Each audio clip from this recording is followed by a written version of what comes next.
Joker vs. Riddler. Who will win? This dark and gruesome comic book gives us the answer. The War of Jokes and Riddles was one of the most popular storylines from Tom King's time on Batman. The Dark Knight has done a decent job of keeping armies of bad guys at bay, but what happens when they go to war? The War of Jokes and Riddles tackles that very question, as terrifying as it may be. The Joker and the Riddler decide to fight each other, effectively dividing the Batman villains into two factions.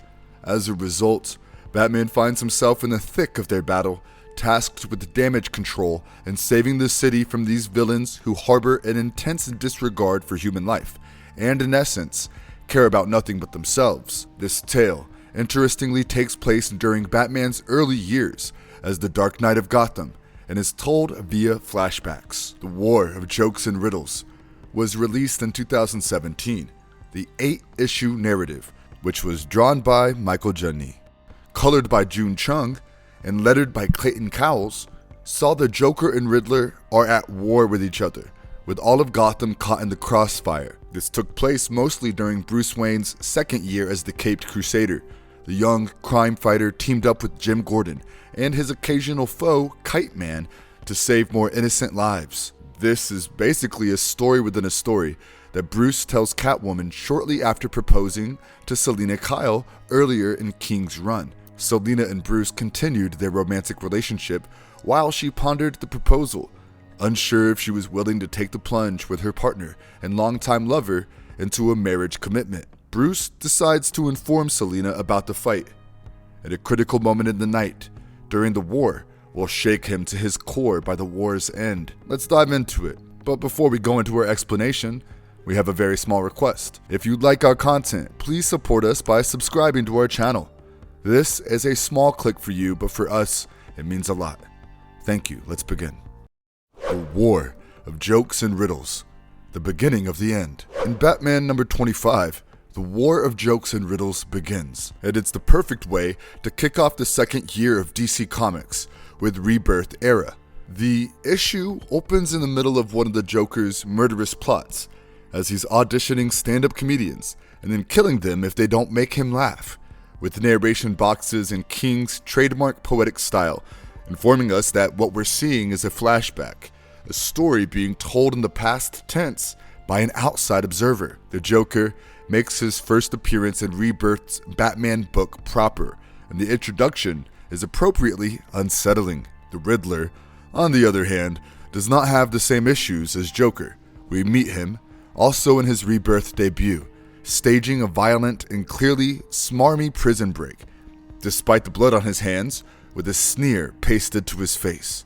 The contrast King is creating is immediately clear. Eddie Nigma, standing next to a Joker in the midst of a nasty existential crisis, and Johnny's meticulously designed layouts sell it beautifully. A back-to-back double-page, single-panel spread splits the issue, with the Riddler alone in the Joker's office, requesting knock knock. The Joker, alone at his desk, and followed by a fresh viewpoint on the same room, responds, "Who's there?" Two sides of one lethal coin, a call and a reaction. The issue then picks up speed. Commissioner Gordon has gathered several cops outside the joke factory in preparation for going inside when the building is engulfed in flames by a massive explosion. As the cops try to figure out what's going on, the Joker emerges from the shadows and murders two cops in the ensuing commotion. Guards corner Nigma at the prison and instruct him to get down, but Nigma begins listing persons who are close to each of the guards in front of him. The guards get concerned for the safety of their loved ones and let Nigma to leave the prison unhurt. In another part of Gotham City, the Joker says something that makes his driver laugh, so he shoots him, forcing the car to smash into a nearby fountain. Joker emerges from the wreckage and begins strolling towards one of Gotham's residential buildings. At the same moment, Nigma arrives at the crash site and enters the same tower as Joker. After that, Nigma recites a series of numbers that takes him to a luxury residence. "Knock knock," he says as he steps in. "Who's there?" says Joker, who is seated at a desk. Nigma says, "An answer." The two villains meet, and Nigma tries convincing Joker to take down Batman together, as a team, but the Joker shoots him in the stomach and walks away. In the present, Bruce tells Selina that after the first meeting between the Joker and the Riddler, Gotham City was split for the next few months as the two villains went to battle. The building suspense in Batman number 25 serves to heighten the reader's anticipation for what promises to be a great, epic arc that will touch practically every part of the Batman rogues gallery and the character himself. Look to the past. It'll explain the future. For the second part in a brilliantly written comic, Tom King pays homage to historical Batman aspects, while Michael Giacchino beautifully executes them. In Batman number 26, the second part of Tom King and Michael Giacchino's The War of Jokes and Riddles begins, as a new dynamic between two of Batman's most legendary enemies emerges. Both darkly comical foes played major roles in Scott Snyder and Greg Capullo's New 52 run on the comic, albeit in largely separate plots. Here, King uses the chance to provide a narrative for these two supervillains that extends beyond their shared hatred of the Dark Knight. In The War of Jokes and Riddles, Batman number 26 continues to set the stage for what's to come in The War of Jokes and Riddles. After this issue, we have a better understanding of all of the important actors in the fight between the Joker and the Riddler. We have much more development of this version of both villains as we build up both sides of the fight. The writing for both the Joker and the Riddler is the best part of Batman number 26. Tom King knows just how to make both of his characters extremely dangerous. Despite the fact that their names make them appear cartoonish, neither character is amusing. The terror that both characters inspire in others in Gotham City demonstrates how terrible they are. This issue thus largely follows the two villains as they go about recruiting other villains and outlaws to join their team in the upcoming epic battle. The strategy taken by Joker and Riddler in recruiting others to their side was the key difference. With the Joker, we see how he exploits his terrifying reputation to entice people to him. On the other hand, Riddler's conversation with Poison Ivy revealed that he wants to form a more cooperative alliance with his villain recruits. It's a significant distinction that builds on the initial encounter between the Joker and the Riddler in Batman number 25. Caught in the middle, we follow a low-level criminal as he becomes entangled in the ongoing conflict between Batman, the Joker, and the Riddler. In this issue, Tom King gives us a story that might stand alone, but adds a layer of sadness to a supervillain who would otherwise be a Z-lister. We witness how unjust it can be when Batman comes knocking and demands information, as well as the collateral damage that can befall even those who are attempting to do the right thing. This interlude serves as a brief and welcome change of pace for the arc. It humanizes Kite Man in a way that fits nicely with his objectives and the current plot. It also follows the general theme of this arc, with Batman blaming the war on his own existence. It tells a highly personal story about a Batman adversary in order to provide the reader with a different viewpoint on the previous events. The narrative of Charles Brown, the upcoming Kite Man, is told in this issue. He is dragged against his will into the war of jokes and riddles, where he ends up as a double, triple, and even quadruple agent. His shifting allegiances can be linked to the fact that he has no desire to be involved in this battle at all. He is merely reacting in whatever way will keep him and his family safe, almost like a kite in the wind. Nonetheless, the battle breaks him by the end of this issue. His son is gone, and he has lost trust in his beliefs, leading him to turn into a villain and enter the fight on his own terms. An intriguing aspect of the story is that Batman, not the Joker or the Riddler, was the one who drew Kite Man into the conflict. Batman coerced him into gathering information about the Joker, nearly killing him in the process. He would not have gotten engaged if Batman hadn't appeared, and this kid would still be alive today. In fact, throughout the storyline, King has hinted that Batman holds himself responsible for each and every death caused by his foes. He's probably thinking about the age-old Batman fan question: does Batman's existence give rise to the very criminals he's trying to stop? This is a question that Batman fans debate all the time, so it's nice to see the comics take on the topic. The war is afoot. Commissioner Gordon sets up separate meetings with the Joker and the Riddler, while the conflict between them wreaks devastation on Gotham City. Gordon is obligated to perform particular tasks at each meeting. He must meet Joker, wearing only boxers. He is compelled to wear a prisoner uniform and a black bag over his head in order to meet with Riddler, and after completing both tasks, he is taken on a tour of Gotham City, where he meets with each villain at different times throughout the day. Gordon then states that the Joker and the Riddler both want Batman delivered to them in order to put a stop to the battle. Batman, on the other hand, feels they should hit both sides. Gordon claims it won't be simple because the Joker has planted wired bombs across Gotham City, and the Riddler has citizens kidnapped all over the city. Gordon, on the other hand, is opposed to his scheme. Batman number 28 was at its best when it showed how the battle between the Joker and the Riddler had decimated Gotham City. The clearest example of this is the fight between Deadshot and Deathstroke. The commentary King provides Bruce to explain what is going on in these sequences adds to the idea that the conflict between the two best mercenaries in the DC universe is a war. It appeared as if Deadshot and Deathstroke had begun their own personal fight in order to establish who was the best. Batman was eventually able to corner Deathstroke and Deadshot after 5 days of gunshots and bombs. Batman takes advantage of the triple threat conflict and manages to knock out both Deathstroke and Deadshot at the same moment. Later that night, Gordon tells Batman that while he was fighting Deathstroke and Deadshot, the feds dispatched 2 special force units to try to neutralize both sides of the conflict. Joker's forces eventually track them down and eliminate them all. He then leaves a note for Gordon, stating that he was unable to locate any camouflage, but did discover a large amount of blood. Meanwhile, the Riddler calls Gordon to say he's prepared to clear up the mess. In the present, as Batman and Gordon debate what to do next, Bruce informs Selina that Deadshot was near death when Batman took him out, but was miraculously recovered by the doctors. All of this adds to the impression that the overarching war of jokes and riddles altered the course of Gotham City's future.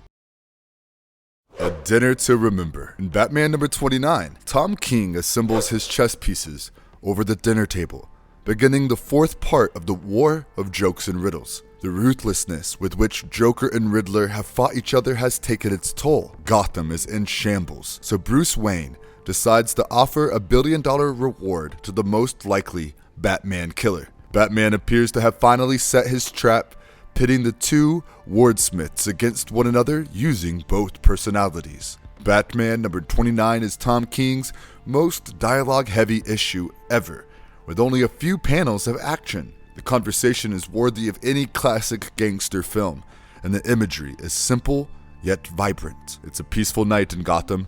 Despite the recent atrocities and citywide destruction, Gotham's most unusual dinner party in years takes place at the mansion on the hill. Tom King invites his rival kings, the Joker and the Riddler, to share a meal with Bruce Wayne, the city's prodigal son. This historical perspective is ideal. This war is shown in such a way that it feels legendary, as if history were happening in each issue. King's Riddler is so fantastic that one hopes the writer will include him in Batman's future as well. A 9-course meal, surrounded by all of your worst enemies? It may be counterintuitive, but Bruce Wayne will explain. In my youth, my mother used to say, when everything else fails, have supper. He recalls, still recounting the terrifying events of the War of Jokes and Riddles, to Catwoman in retrospect, understanding, or attempting to comprehend Batman's company, the Joker and the Riddler, is the focus of Batman number 29. It's a character study as well as a deconstruction, and it's a hilarious one at that. But like with other dinner-centered stories, My Dinner with Andre comes to mind. You'll get out of the meal what you put into it. Here we get discussions of what it's like to witness a guy die after his head is removed from his body, what each villain will do to Batman once they defeat him, and assessments of what each villain genuinely represents. With Batman number 29, King and Jani arrive prepared and precise, delivering another solid installment in the War of Jokes and Riddles, despite the odd and sluggish pace that some might expect during a war. In Batman number 29, the War of Jokes and Riddles reached a breaking point, with the Dark Knight being forced to choose sides. Will he side with the erratic Joker, or does he choose to side of the dubious Riddler? This issue demonstrated that there is no middle ground between the two, and Batman must choose between the two sides of his greatest adversaries. Batman and Riddler, an unlikely alliance. While Batman number 30 is referred to as an interlude chapter in the War of Jokes and Riddles, it is arguably the best issue of the epic story arc. Writer Tom King is able to generate a strong sensation that the scales are leaning to one side by returning the attention back to Kite Man. As a result, King sets the scenario for things in Gotham City to become even more chaotic. Kite Man demonstrates how even a comedic villain may play a significant role in a story. King achieves this not by reinventing Kite Man to make him more deadly, but by leveraging Kite Man's status as a joke to advance the plot of the War of Jokes and Riddles. The fact that Batman and Riddler purposefully left Kite Man behind to be the only survivor of Joker's army gave the character a significant position on the chessboard, even if it wasn't on his side. Kite Man, as was seen in the previous issue, has a lot of reasons to support Joker, and it was Kite Man's own preoccupation with vengeance that blinded him to his own frailty. Kite Man's tragic character was rendered even more terrible by his inner monologue, which was revealed to be a former discussion with his son over whether he was a joke. Kite Man's appearance also served to emphasize Batman's agreement with Riddler not to kill anyone. Despite confronting some of Gotham City's most formidable villains, King was able to demonstrate Batman's power over Riddler by siding with the enemy. The exchange between Two-Face and Riddler in particular demonstrated how critical it is for Riddler to have Batman by his side as the conflict with the Joker has progressed. The fact that members of Joker's own army view Batman and Riddler's cooperation as a route out adds to the sense of escalation. The fact that Cluemaster is frank about it indicates that Joker's power in the conflict has waned, and now that Batman and the Riddler have teamed together, it's the ideal opportunity for these particular villains to exit the ongoing conflict. This creates an even more fascinating dilemma, as Joker is cornered and has no one to help him. The Batman and Riddler's alliance's placement of Joker in this predicament has made him even more dangerous than when he had an army of villains on his side. Because, as we know of the Joker, he is at his most deadly when he is alone and has no one to care about. The character now has no allegiance to anyone other than himself in order to win. That could end up being the worst conceivable situation for Batman and Riddler in this battle, and they'll only have themselves to blame. Now that the full narrative has been retold, because Bruce wanted to confess to Selina that the terrible decision that has plagued him for most of his Batman career, King has added to the mystery of what that decision is with this issue. Bruce's decision to go with the Riddler is already a difficult one to expose, but with a few issues left, it doesn't appear that this is the objective of the plot. That makes you question whether the Joker would do something to drive Batman to make a more sinister decision that will alter how he is perceived in Gotham City. The Joker's wild card. With his back against the wall, it appears that Joker will be forced to use the last wild card he claims that he has up his sleeve. Knowing the Joker, this may be the worst case scenario for Batman, the Riddler, and the city of Gotham. Will the War of Jokes and Riddles come to a conclusion? This is precisely what we discover in Batman number 31. The most dangerous version of the Joker is one who is left to his own devices. That is demonstrated by Joker's out-of-control behavior in Batman number 31. That, combined with the way both Batman and the Riddler act, set the setup for one of the most interesting Batman arcs in recent memory. The issue begins with Joker going completely insane as he interrogates a nervous man about being remembered, setting the tone for the rest of the issue. It painted Joker as someone who has nothing left to lose and is succumbing to his own madness. With that mindset, Batman and Riddler's cautious approach to the Joker's lair made even more sense. At this moment, Joker will go all out, knowing that Batman and the Riddler are on their way to get him, and he is eager to take them out with him. The issue also spends more time delving into Batman and Riddler's relationship after they became partners in the previous issue. Tom King made it obvious that this is a shaky partnership with Batman and Riddler as they were still holding secrets from one another, demonstrating a significant lack of trust. That factored into how Batman and the Riddler used Kite Man to carry out their own schemes. With so much time spent building Kite Man up to be more than a one-dimensional villain, King gave the character the fitting payoff in Batman number 31. Kite Man's ultimate vengeance against the Riddler felt well-deserved. It was all part of Batman's plan to stay one step ahead of Riddler, which made it even sweeter. This all served to emphasize how the Riddler's mental overconfidence is always his undoing. Riddler knew Joker wouldn't be able to fight back at this time. Knowing this helped Batman devise a strategy that the Riddler would not anticipate.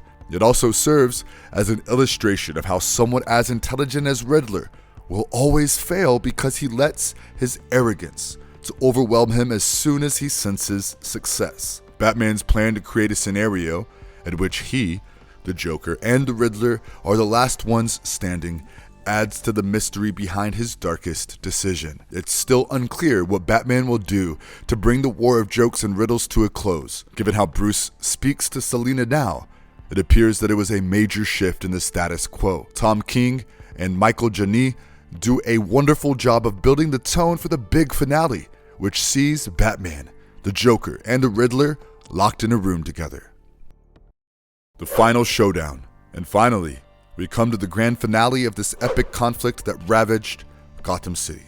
The series closes exactly where it began, with three men, including Kite Man, fighting for Gotham City in one final battle, and there's a lot to unpack here. Cowls and Giacchino let loose as the letters pop off the pages.